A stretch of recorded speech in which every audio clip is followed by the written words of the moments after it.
very shortly, because now it is time for this week's Talking Points.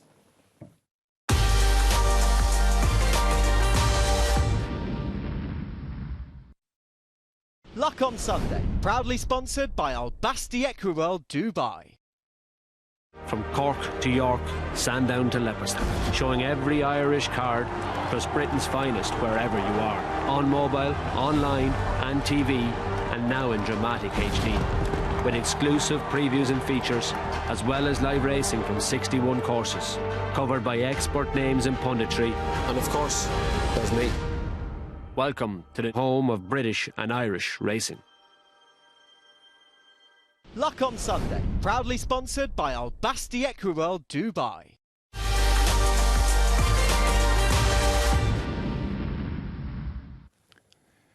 And here are this week's Talking Points. We will start with fillies and mares and the allowances they receive. We just saw Almond Eye winning yet another international Grade 1, and we're seeing it with jumpers as well. Yeah, we saw Epatante. We're going to see Honeysuckle lining up.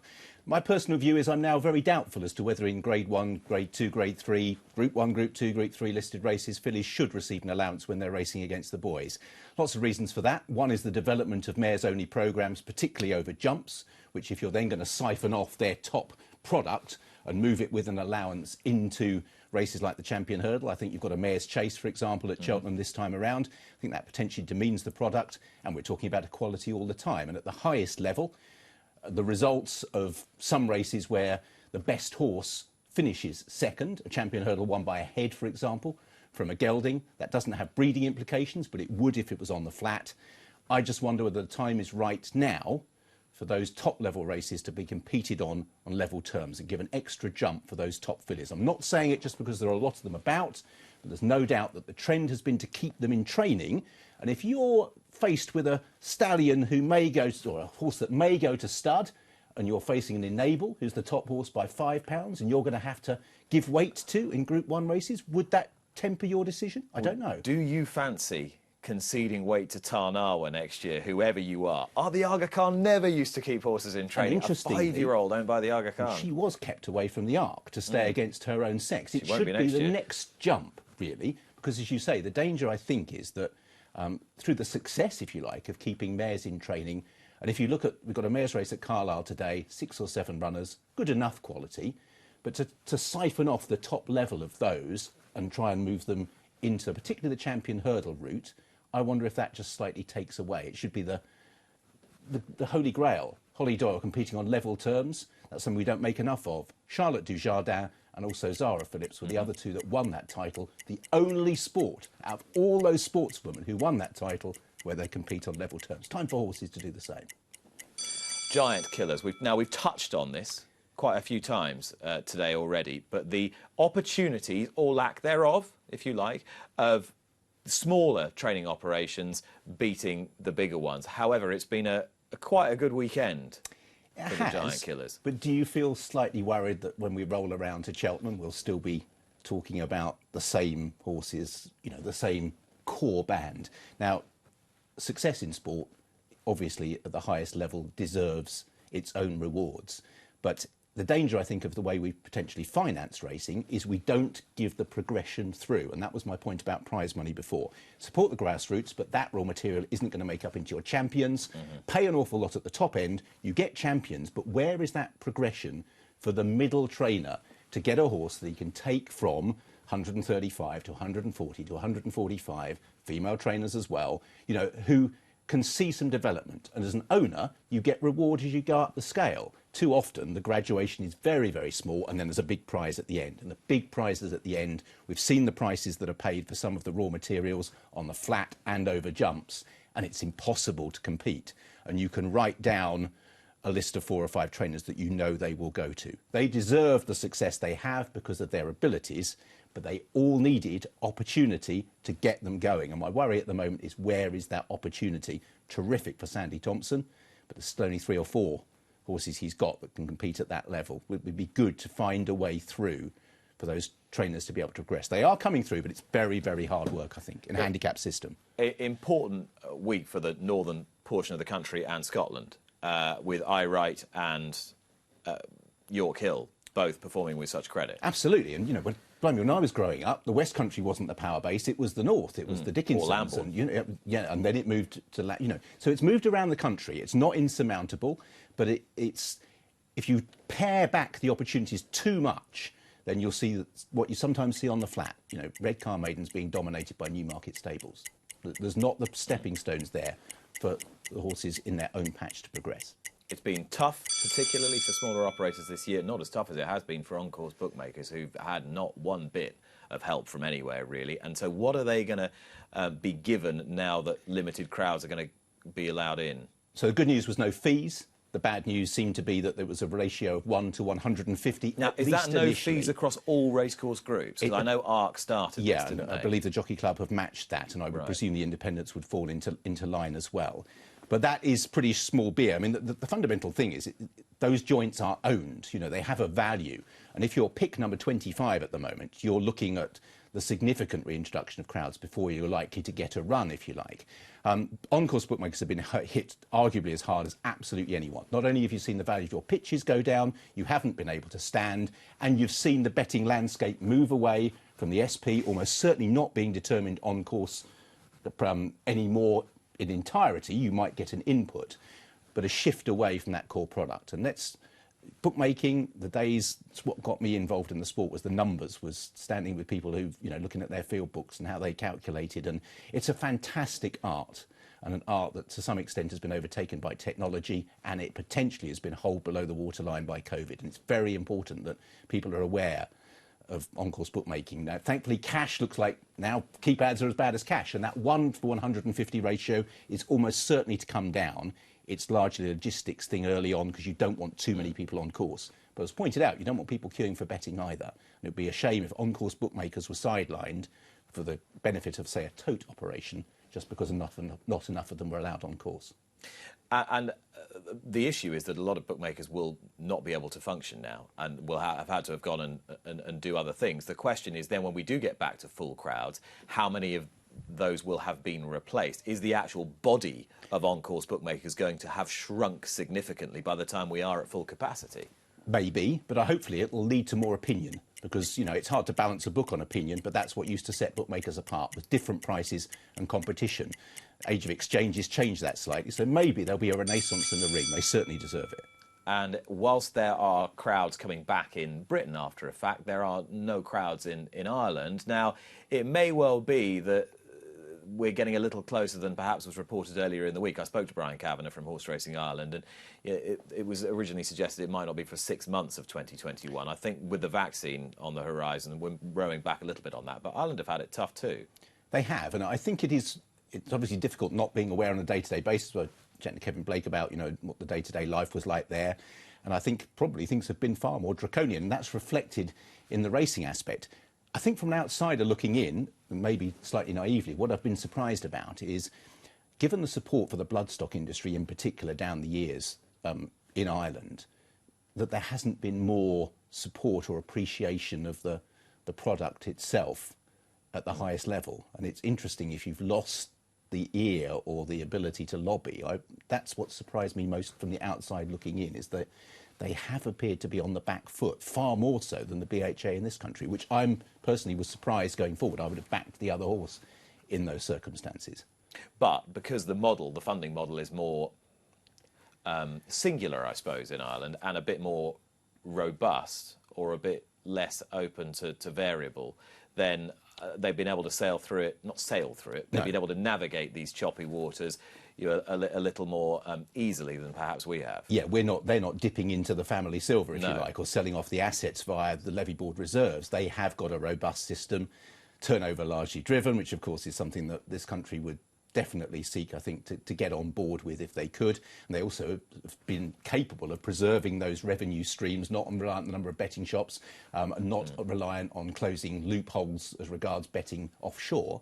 So yes, you're right, they appear to have a better model, and that could be something that, when we're talking about levy reform, which is a tortuous thing to navigate, the Ireland method, or part of the Irish method, I think is a model that is certainly worth looking at for at least part of your solution. And a more centralised fixture list as well.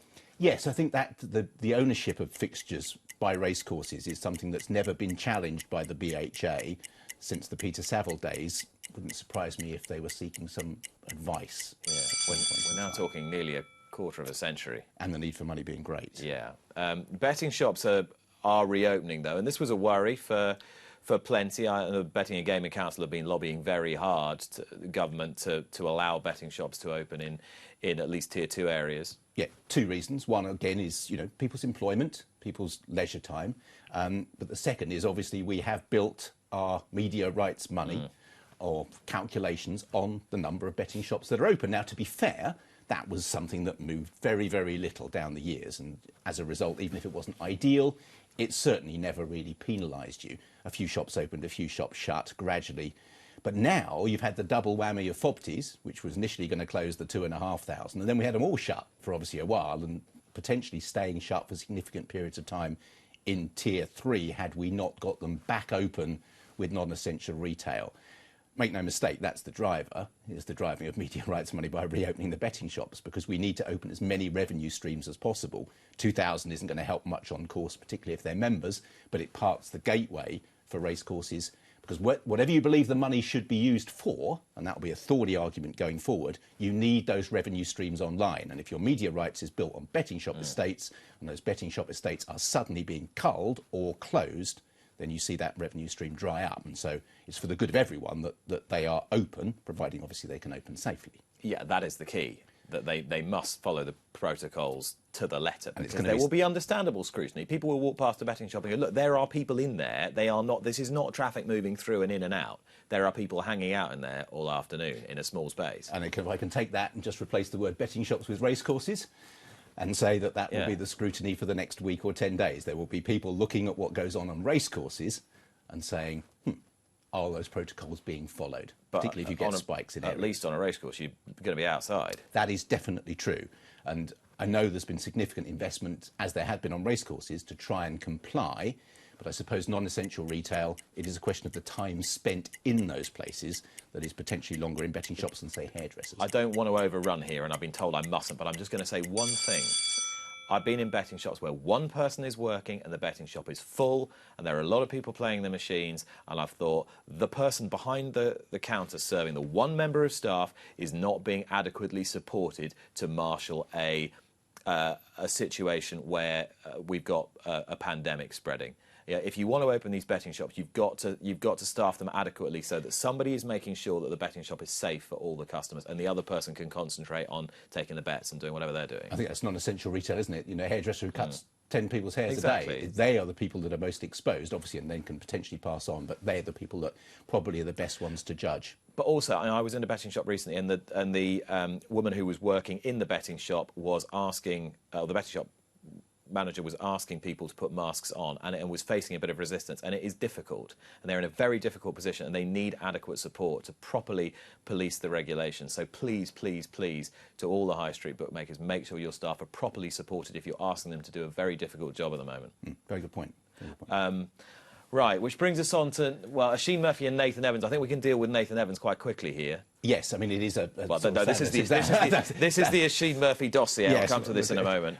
Yes, Nathan's got a 6-month ban, I believe, under our current restrictions in this country, but it's obviously the Oisin Murphy case and the 3-month resulting sentence, if you like, which was neither one thing nor the other. I think it was it reads, from an outside point of view, it reads like a plea bargain. I'm sure that France Gallo would strongly detest that that's the case, but that's how it reads. There's something in it for both sides. They've both given way. The thing I'd be asking is I would be getting Oisin Murphy's backroom legal team on the fishing issue. I think, you know, deal with France is hard to get, and it looks like they managed to get one. Yeah, so just to try and summarise this, if I can. So this runs to about 9 pages of fairly small text, and this is the roughly translated version of the original French. Now, I haven't gone through this and translated it myself. This is Google Translate, which may not exactly give you the precise nuances. But what you can really gather is that the medical board and France Gallo, the disciplinary committee of France Gallo, have accepted the possibility that Oisin Murphy's defence is correct. They've accepted the possibility that a sexual encounter has meant that he's been contaminated with a metabolite of cocaine. They've accepted that as a possibility, but they have maintained their line, or stuck to their line, and I will read it, Richard, because this is the line that you picked out earlier on. And this is, I'll just get the right page out here. To take note of the temporary medical incapacity to ride in races of the jockey Oisin Murphy and all the medical procedures to be carried out to the satisfaction of the medical physician to be able to go back to the public in France. But where was the line? Here we are, yes. In view of the harmfulness of the substance and the seriousness of the risks it poses to the jockey and on other competitors, putting their safety at stake in a physical and equestrian activity at very high risks, this infringement should be penalised by a temporary ban on riding in races. Whereas in the case of a first offence and of the aforementioned scientific elements, so what I just told you, the duration of the ban will be set at 3 months rather than 6. So this is why the 3 months sounds like a little bit of a fudge. Oisin Murphy, according to his statement, has been cleared of taking cocaine, a prohibited substance. Deliberately ingesting cocaine. He has provided an explanation as to how cross-contamination may occur. So if he didn't take it and the cross-contamination was accepted, and the tone of that about Oisin Murphy being a young sportsman who's, again, we don't know whether the translation is quite right, but as successful on the racecourse and therefore potentially successful with the ladies, exactly what it says in Actually the France says Gallo. that in a France It Gallo does. press It's a wonderful read. Whether Google Translate had something to do with that. But if that's accepted, then should there be no penalty at all? But similarly, as you said, he has ridden above their threshold. Which is very, very low. It's 50 nanograms per... It is. And that's the reason we don't get these. But initially it was sort of taken aboard that these French rules are absolutely meaningless. You can pass a banknote, across, and that's how you get cross-contaminated. No, it's not. It does require significant content. And the issue with this, it's Richard Gasquet, the famous French kiss scenario. It's that's the precedent, isn't it? That's the precedent. The tennis player who... And Stéphane Pasquier. Yes, which you know more about than me, but also resulted in a 3-month... So there is some precedent there. But it seems like it's a little bit, as I say, of a plea bargain. It means Oisin can ride domestically. It means Kieran Fallon's not going to be riding a Guineas winner in the Qatar colours because he's sidelined. It does mean he misses Japan, but I think the wording that he's obviously been keen to stress, I haven't been found guilty of taking that prohibited substance. I reckon that is definitely for licence applications in the future to overseas jurisdictions. I think both parties have got something out of this. I'm not criticising it for that, but it just seems that out of all the potential sentences, 0 or 6, well, 3, and we'll make it work. It's not. It doesn't really follow logic particularly, does it? And if you're Rab Havlin and Robbie Downey, yeah, you'd be pretty peeved, and I think you'd have every right to feel aggrieved because they've made mention of Oisin's previous good character. They've made mention of the fact that they, partially accept the possibility that he hasn't ingested cocaine. Why wasn't that the case with Robbie Downey or Rab Havlin? Could they have a case to go back and appeal loss of earnings against France Gallo? Well, it's difficult, isn't it? I mean, you'd be pretty frustrated if, let's take our own individual circumstances. You got 3 months and I got 6 months. And the reason you got 3 months...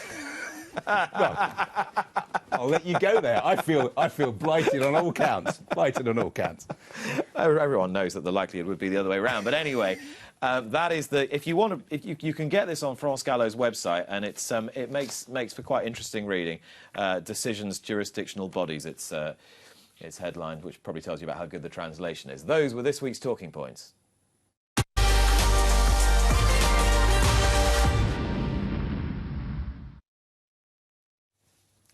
There have been many people who have been heavily involved in steering racing sort of gingerly through this really difficult period. Richard, at the beginning of the programme, called it this game of snakes and ladders where we're making progress 1 minute and then we're back down the next minute.